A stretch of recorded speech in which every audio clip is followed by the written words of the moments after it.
ಇನ್ನು ಕಾಂಗ್ರೆಸ್ಸಿನ ಶಾಸಕಾಂಗ ಸಭೆಯಲ್ಲಿ ಗ್ಯಾರಂಟಿ ಬಗ್ಗೆಯೇ ಅಸಮಾಧಾನ ವ್ಯಕ್ತವಾಯಿತು.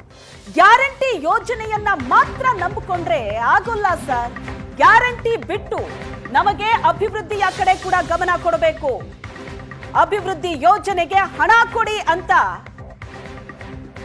ಈ ಸಭೆಯಲ್ಲಿ ಕೇಳಲಾಯಿತು.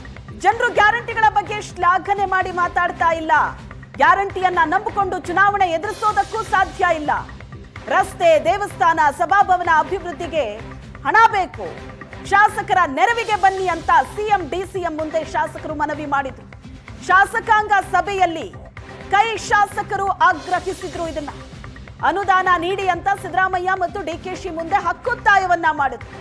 ಪಂಚ ಗ್ಯಾರಂಟಿಗಳನ್ನ ಘೋಷಣೆ ಮಾಡೋದ್ರ ಮೂಲಕ ಕಾಂಗ್ರೆಸ್ ರಾಜ್ಯದಲ್ಲಿ ಅಧಿಕಾರಕ್ಕೆ ಬಂತು ನಿಜ. ಆದ್ರೆ ಈಗ ಜನ ಗ್ಯಾರಂಟಿಗಳ ಬಗ್ಗೆ ಮಾತಾಡ್ತಾ ಇಲ್ಲ. ಅಭಿವೃದ್ಧಿ ಕೆಲಸಗಳಾಗಬೇಕಾಗಿದೆ, ಜನ ಅದ್ರ ಬಗ್ಗೆ ಮಾತಾಡ್ತಾ ಇದ್ದಾರೆ, ಅದ್ರ ಬಗ್ಗೆ ಸಿಟ್ಟಾಗಿದ್ದಾರೆ. ಯಾವುದೇ ಅಭಿವೃದ್ಧಿ ಕೆಲಸಗಳಾಗ್ತಾ ಇಲ್ಲ ಅಂತ, ನಮಗ ಅನುದಾನ ಕೊಡಿ ಅಂತ ಕಾಂಗ್ರೆಸ್ಸಿನ ಶಾಸಕರೇ ಸಿದ್ದರಾಮಯ್ಯ ಮತ್ತು ಡಿಕೆ ಶಿವಕುಮಾರ್ ಅವರ ಮುಂದೆ ತಮ್ಮ ಒತ್ತಾಯವನ್ನ ಇಟ್ಟು, ಗ್ಯಾರಂಟಿ ಬಿಟ್ಟು ನಮ್ಗೆ ಅಭಿವೃದ್ಧಿ ಯೋಜನೆಗಳನ್ನ ಕೊಡಿ, ಯಾಕಂದ್ರೆ ಅಭಿವೃದ್ಧಿ ಮಾಡಬೇಕು ಅಂತ ಅಂದ್ರೆ ಹಣ ಬೇಕು, ಅನುದಾನ ಬೇಕು, ಅದನ್ನ ದಯವಿಟ್ಟು ಬಿಡುಗಡೆ ಮಾಡಿ ಅಂತ ಶಾಸಕರು ಕೇಳಿದ್ರು. ಕಾಂಗ್ರೆಸ್ ಶಾಸಕಾಂಗ ಸಭೆಯಲ್ಲಿ ಗ್ಯಾರಂಟಿ ಬಗ್ಗೆ ಅಸಮಾಧಾನ ವ್ಯಕ್ತವಾಯಿತು. ಆ ರೀತಿ ಚರ್ಚೆಯೇ ನಡೆದಿಲ್ಲ ಅಂತ ಸಿಎಂ ಸಿದ್ದರಾಮಯ್ಯನವರು ಕೇಳಿದ್ದಾರೆ. ಶಾಸಕರು ಅಭಿವೃದ್ಧಿಗೆ ಹಣ ಕೇಳಿದ್ದಾರೆ, ಸಚಿವ ಮುನಿಯಪ್ಪ ಅವರು ಕೇಳಿರೋದು ಅಭಿವೃದ್ಧಿಗೆ ಹಣ ಕೇಳಿದ್ದಾರೆ. ಆದ್ರೆ ಗ್ಯಾರಂಟಿ ಬಗ್ಗೆ ಅಸಮಾಧಾನ ವ್ಯಕ್ತ ಆಗಿಲ್ಲ. ಗ್ಯಾರಂಟಿಯಿಂದ ಗೆಲ್ಲೋದಕ್ಕಾಗಲ್ಲ ಅಂತ ಮಾಜಿ ಸಚಿವ ಕೆಎನ್ ರಾಜಣ್ಣ ಕೇಳಿದ್ದಾರೆ. ಗ್ಯಾರಂಟಿ ಜೊತೆ ಅಭಿವೃದ್ಧಿಯೂ ಬೇಕು ಅಂತ ಶಾಸಕ ಕೆವೈ ನಂಜೇಗೌಡ ಕೇಳಿರೋದು. ಗ್ಯಾರಂಟಿಗಳ ಪರಿಷ್ಕರಣೆಗೆ ಏನಾದರೂ ಶಾಸಕರು ಮನವಿ ಮಾಡಿಲ್ಲ. ಗ್ಯಾರಂಟಿ ಯೋಜನೆಗಳ ಬಗ್ಗೆ ಮಾತಾಡೋದು ಚರ್ಚೆ ನಡೀಲಿಲ್ಲ. ಗ್ಯಾರಂಟಿ ಯೋಜನೆಗಳ ಬಗ್ಗೆ ಮಾತಾಡೋದು ಚರ್ಚೆ ನಡೀಲಿಲ್ಲ. ಆ ಸಬ್ಜೆಕ್ಟು ಏನೂ ಇಲ್ಲ, ಯಾವುದು ಭ್ರಷ್ಟಾಚಾರದ ಬಗ್ಗೆ ಮಾತಾಡಿಲ್ಲ. ಅಭಿವೃದ್ಧಿ ಕೆಲಸಗಳಿಗೆ ಹಣ ಬೇಕಂತ ಶಾಸಕರು ಕೇಳಿದ್ದಾರೆ, ಅದಕ್ಕೆ ಹಣ ಕೊಡ್ತೀವಿ ಅಂತ ಮಾನ್ಯ ಮುಖ್ಯಮಂತ್ರಿಗಳು ಆಶ್ವಾಸನೆ ಕೊಟ್ಟಿದ್ದಾರೆ. ಅದರಿಂದ ಯಾವ ಥರ ತೊಂದರೆ ಇಲ್ಲ, ಅಭಿವೃದ್ಧಿಗೂ ಕೂಡ ಹಣ ಒದಗಿಸ್ತೀನಿ, ನೀವು ಅಭಿವೃದ್ಧಿ ಕೆಲಸಗಳು ಮಾಡಿ ಅಂತೇಳಿ ಹೇಳಿದ್ದಾರೆ. ಇಲ್ಲ, ಅದರ ಬಗ್ಗೆ ಕಷ್ಟ ಇಲ್ಲ, ಅದೆಲ್ಲ ಹೈಕಮಾಂಡ್ಗೆ ಬಿಟ್ಟಿದ್ದಪ್ಪ. ಆ ರೀತಿ ಭಾವನೆ ಮಾಡಬೇಕಾಗಿಲ್ಲ.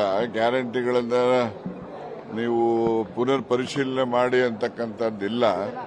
ಆದರೆ ವಾಸ್ತವಾಂಶ ಏನಂದ್ರೆ ಗ್ಯಾರಂಟಿಗಳಿಂದನೇ ನಾವು ಗೆಲ್ಲಕ್ಕಾಗೋದಿಲ್ಲ. ಗ್ಯಾರಂಟಿ ಜೊತೆಯಲ್ಲಿ ಅಭಿವೃದ್ಧಿ ಕೆಲಸಗಳು ಆಗಬೇಕು, ಆಗ ಮುಂದೆ ನಮಗೆ ಪಕ್ಷಕ್ಕೆ ಒಳ್ಳೆಯ ಹೆಸರು ಬರುತ್ತೆ ಅಂತಕ್ಕಂಥ ಸಲಹೆ. ಆ ಸಲಹೆಯನ್ನ ಬಹಳಷ್ಟು ಜನ ಶಾಸಕರು ಹೇಳಿದ್ರು. ಅದ್ರಲ್ಲಿ ತಪ್ಪೇನಿದೆ? ಫೀಬೀಸಿಂದನೇ ನಾವು ಚುನಾವಣೆ ಗೆಲ್ತೀವಿ ಅನ್ನೋ ನಂಬಿಕೆ ಇದ್ದಿದ್ರೆ, ನಮ್ಮ ಆಂಧ್ರದಲ್ಲಿ ಜಗನ್ ಅಷ್ಟೊಂದು ಫೀಬೀಸ್ ಕೊಟ್ಟಿದ್ದಾನೆ, ಯಾರು ಕೊಟ್ಟಿರ್ಲಿಲ್ಲ ಅಷ್ಟೊಂದು. ಮತ್ತೆ ಅವ್ರು ಬರೀ 18 ಸೀಟ್ ಬರ್ತಾರೆ. ಗೆಲ್ಲತಕ್ಕಂಥದ್ರಲ್ಲಿ ಫೀಬೀಸ್ ಕೊಡೋದು ಒಂದು ಅಂಶ, ಜೊತೆಯಲ್ಲಿ ಅಭಿವೃದ್ಧಿ ಕೆಲಸಗಳು ಕೂಡ ಆಗಬೇಕು. ಅಭಿವೃದ್ಧಿ ಕೆಲಸಗಳು ಮಾಡದೆ ಬರೀ ಫೀಬೀಸ್ ಮೇಲೆ ನಾವು ಚುನಾವಣೆನ ಜನ ನಮಗೆ ಆಶೀರ್ವಾದ ಮಾಡ್ತಾರೆ ಅಂತಕ್ಕಂಥ ಒಂದು ಇದು ಬೇಡ ಅಂತಕ್ಕಂಥದ್ದು. ಪರಿಷ್ಕರಣೆ ಮಾಡಬೇಕು ಅಂತಕ್ಕಂಥದ್ದಲ್ಲ, ಫೀಬೀಸ್ ಇಟ್ಕೊಂಡೇನೆ ನಾವು ಡೆವಲಪ್ಮೆಂಟಲ್ ಆಕ್ಟಿವಿಟೀಸ್ಗೂ ಇನ್ನೂ ಹೆಚ್ಚು ಹಣವನ್ನು ಒದಗಿಸಬೇಕು ಅಂತಕ್ಕಂಥ ಒತ್ತಾಯ. ಗ್ಯಾರಂಟಿ ಬಗ್ಗೆ ಮಾತಾಡಿದ್ವಿ. ಗ್ಯಾರಂಟಿದು ಸಾಮಾನ್ಯ ಜನ ಬಡವ್ರಿಗೆ ಅನುಕೂಲ ಆಗ್ತಾ ಇದೆ. ನಮ್ಮ ಸರ್ಕಾರ ಕೊಟ್ಟಂಥದ್ದು ಕಾರ್ಯಕ್ರಮಗಳು ಇವತ್ತು ಬೇರೆ ಬೇರೆ ರಾಜ್ಯಗಳಲ್ಲೂ ಕೂಡ ವಿರೋಧ ಪಕ್ಷದವ್ರು ಟೀಕೆ ಮಾಡ್ತವ್ರು ಕೊಡ್ತಾ ಇದ್ದಾರೆ, ಬೇಕದು. ಅದರ ಜೊತೆಗೆ ಡೆವಲಪ್ಮೆಂಟ್ಸ್ಗೆ ಹೆಚ್ಚಿಗೆ ಒತ್ತು ಕೊಡಿ 2.5 ವರ್ಷ ಅನ್ನೋದನ್ನ ನಾನು ಪ್ರಸ್ತಾಪ ಮಾಡಿದ್ದೆ. ಇನ್ನೂ ಬೇಕಾಗ್ತದೆ, ಯಾಕಂದರೆ ಬಿಜೆಪಿ ಗೌರ್ಮೆಂಟಲ್ಲೂ ಕೂಡ ನಾನು ಶಾಸಕನಾಗಿದ್ದೆ. ಬಿಜೆಪಿ ಸರ್ಕಾರ ಇದ್ದಾಗ ನಾನು ಶಾಸಕನಾಗಿದ್ದೆ. ಅವತ್ತು ಅವರು ಕಾಂಗ್ರೆಸ್ನ ಶಾಸಕರು ಇರೋ ಕಡೆ ದುಡ್ಡೇ ಕೊಡಲಿಲ್ಲ ನಮಗೆ. ಸುಮಾರು ಕೆಲಸಗಳು, ರಸ್ತೆಗಳೆಲ್ಲ ಹಾಳಾಗೋಗಿದೆ. ಅದರಿಂದ ನಾನು ಶಾಂತವಾಗೈತಲ್ಲಪ್ಪ. ಸಭೆಯಲ್ಲಿ ಗ್ಯಾರಂಟಿ ಬಗ್ಗೆನೇ ಏನು ಅಸಮಾಧಾನ ವ್ಯಕ್ತ ಆಯಿತು, ಅದ್ರ ಬಗ್ಗೆ ಬಿಜೆಪಿ ರಿಯಾಕ್ಟ್ ಮಾಡಿದೆ. ಸಂಬಳ ಕೊಡೋದಕ್ಕೂ ಆಗ್ತಾ ಇಲ್ಲ ಅಂತ ತೆಲಂಗಾಣ ಸಿಎಂ ಹೇಳಿದ್ರು. ಈಗ ರಾಜ್ಯ ಕಾಂಗ್ರೆಸ್ನಲ್ಲಿ ಅಸಮಾಧಾನ ಭುಗಿಲೆದ್ದಿದೆ ಅಂತ ವಿಜಯೇಂದ್ರ ಕಿಡಿಕಾರಿದ್ದಾರೆ.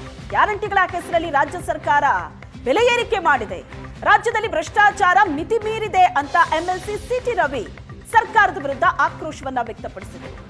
ಕಾಂಗ್ರೆಸ್ ಶಾಸಕರ ಅಸಮಾಧಾನವನ್ನ ಪ್ರಶ್ನಿಸಿ ಬಿಜೆಪಿ ನಡೆಸಿದಂತ ವಾಗ್ದಾಳಿ. ಸಿದ್ದರಾಮಯ್ಯನವರು, ಡಿ.ಕೆ. ಶಿವಕುಮಾರ್ ಅವರು ಕಳೆದ ಲೋಕಸಭಾ ಚುನಾವಣೆಯಲ್ಲಿ ಕರ್ನಾಟಕದಲ್ಲಿ ಕಾಂಗ್ರೆಸ್ ಪಕ್ಷ ಕೊಟ್ಟಿರ್ತಕ್ಕಂಥ ಗ್ಯಾರಂಟಿಗಳು ಇಡೀ ದೇಶಕ್ಕೆ ಮಾದರಿ ಅಂತೇಳಿ ಬೊಬ್ಬೆ ಹಾಕಿದ್ರು. ಇವರು ಕೊಟ್ಟಿರ್ತಕ್ಕಂಥ ಗ್ಯಾರಂಟಿಯನ್ನು ಪಕ್ಕದ ಆಂಧ್ರ ತೆಲಂಗಾಣದಲ್ಲೂ ಕೂಡ ಅನುಷ್ಠಾನ ಮಾಡಿದ್ರು. ಆದರೆ ತೆಲಂಗಾಣ ರಾಜ್ಯದ ಪರಿಸ್ಥಿತಿ ಏನಾಗಿದೆ, ಅಲ್ಲಿನ ಮುಖ್ಯಮಂತ್ರಿಗಳು, ಕಾಂಗ್ರೆಸ್ ಪಕ್ಷ ಅಧಿಕಾರದಲ್ಲಿದೆ, ಅಲ್ಲಿನ ಮುಖ್ಯಮಂತ್ರಿಗಳು ಸದನದಲ್ಲೂ ಕೂಡ ಹೇಳಿದ್ದಾರೆ, ಗ್ಯಾರಂಟಿ ಇಂಪ್ಲಿಮೆಂಟೇಷನಿಂದ ತೆಲಂಗಾಣದಲ್ಲಿ ಸರ್ಕಾರಿ ನೌಕರರಿಗೆ ಸಂಬಳ ಕೊಡೋದಕ್ಕೂ ಕೂಡ ಸಾಧ್ಯ ಆಗ್ತಾ ಇಲ್ಲ ಅಂತ ಹೇಳಿದ್ದಾರೆ. ನಾನು ನೀರಾವರಿ ಯೋಜನೆಗಳು ಎಷ್ಟು ಹಣ ಕೊಡಬೇಕು ಎಲ್ಲವೂ ಆಮೇಲೆ ಚರ್ಚೆ ಮಾಡ್ತಾನೆ. ಆದರೆ ಸಣ್ಣ ವಿಚಾರ ಹೇಳ್ತೇನೆ. ಮಂಡ್ಯದಲ್ಲಿ ಕಳೆದ 8 ತಿಂಗಳುಗಳಿಂದ ಸ್ವಾತಂತ್ರ್ಯ ಹೋರಾಟಗಾರರಿಗೆ ಪಿಂಚಣಿಯನ್ನು, ಗೌರವಧನವನ್ನು ಕೊಡದೇ ಇರತಕ್ಕಂಥ ಪರಿಸ್ಥಿತಿ ರಾಜ್ಯ ಬಂದಿದೆ. ಎಷ್ಟೋ ಜನ ತಾಯಂದ್ರು ಹೇಳಿದ್ದಾರೆ, ನಾವು ಪುಕ್ಷಟ್ಟೆ ಕೇಳಿರಲಿಲ್ಲ, ನಮಗೆ ಪುಕ್ಷಟ್ಟೆ ಅಂತ ಹೇಳಿ ಮರ್ಯಾದೆನೂ ಇಲ್ದಂಗೆ ಮಾಡಿದ್ದೀರಿ ಅಂತ ಹೇಳಿದ್ದಾರೆ. ಇನ್ನು ಗೃಹಲಕ್ಷ್ಮಿ 1 ತಿಂಗಳು ಬರುತ್ತೆ, 3 ತಿಂಗಳು ಬರಲ್ಲ. ಬರಬೇಕು ಅಂದರೆ ಎಲೆಕ್ಷನ್ನೇ ಬರಬೇಕು, ಹಬ್ಬನೇ ಬರಬೇಕು, ತಿಂಗಳು ಬರಲ್ಲ. ಜನಸಾಮಾನ್ಯರು ಹೇಳುವ ಕತೆ ಇದು. ಅಭಿವೃದ್ಧಿ ಕೆಲಸ ಇಲ್ಲ. ಗ್ಯಾರಂಟಿಯ ನೆಪದಲ್ಲಿ ಎಲ್ಲ ಅಗತ್ಯ ವಸ್ತುಗಳ ಬೆಲೆ ಏರಿಕೆ ಮಾಡಿದ್ದಾರೆ. ಯಾವುದನ್ನು ಬಿಟ್ಟಿದ್ದಾರೆ ಹೇಳಿ? ಭ್ರಷ್ಟಾಚಾರಕ್ಕೆ ಲೈಸೆನ್ಸ್ ತೊಗೊಂಡ್ಬಿಟ್ಟಿದ್ದಾರೆ. ಕದ್ದು ಮುಚ್ಚಿ ಭ್ರಷ್ಟಾಚಾರ ಅಲ್ಲ, ಭ್ರಷ್ಟಾಚಾರಕ್ಕೆ ಲೈಸೆನ್ಸು. ಇದೆಲ್ಲದರಿಂದ ಬೇಸತ್ತಿದ್ದಾರೆ. ಖಜಾನೆಯಲ್ಲಿ ದುಡ್ಡಿದೆ, ಸರ್ಪ್ಲಸ್ ಇದೆ ಅಂತ ಹೇಳ್ತಾ ಇದ್ದಾರೆ. ನೆನ್ನೆ ಶಾಸಕಾಂಗ ಪಕ್ಷದಲ್ಲೂ ಚರ್ಚೆ ಆಗಿದೆ ಅಂತ ಪತ್ರಿಕೆಯಲ್ಲಿ ಬಂತು, ನಾನೇನು ಬಂದಿರಲಿಲ್ಲ. ಚರ್ಚೆ ಆಗಿ ಪತ್ರಿಕೆಯಲ್ಲೆಲ್ಲ ಬಂದಿದೆ. ನಿಮ್ಮ ಫ್ರೀಗಳು, ನೆನ್ನೆ ನಾನು ಫ್ರೀ ಹೇಳಿದ್ದಕ್ಕೆ ಗಲಾಟೆ ಮಾಡಿಬಿಟ್ರು. ಎಚ್ ಕೆ ಪಾಟೀಲ್ ಹಂಗೆ ಅದನ್ನು ಟ್ರಾನ್ಸ್ಫರ್ ಮಾಡಿಬಿಟ್ರು ಬೇರೆ ಇದಕ್ಕೆ. ಶಾಸಕಾಂಗ ಅದು ಸುಳ್ಳು ಅವ್ರಿಗೆ ಗೊತ್ತಿದೆ. ನಿಮ್ಮ ಗ್ಯಾರಂಟಿನೂ ಬೇಡ, ಏನು ಬೇಡ, ನಮ್ಗೆ ರಸ್ತೆ, ಹಾಸ್ಪಿಟ್ಲು ಇದೆಲ್ಲ ಕೊಡಿ ಅಂತ ಗಲಾಟೆ ಆಗಿದೆ ಅಂತ. ಅದು ಅವ್ರ ಪಾರ್ಟಿ ವಿಚಾರ, ನಾನು ಅದಕ್ಕೇನು ಎಂಟ್ರಿ ಆಗಲ್ಲ. ನಮಗೆ ಇಲ್ಲಿ ಪರಿಹಾರವನ್ನು ಕೊಡಿ ಅನ್ನೋದು ಅಷ್ಟೇ.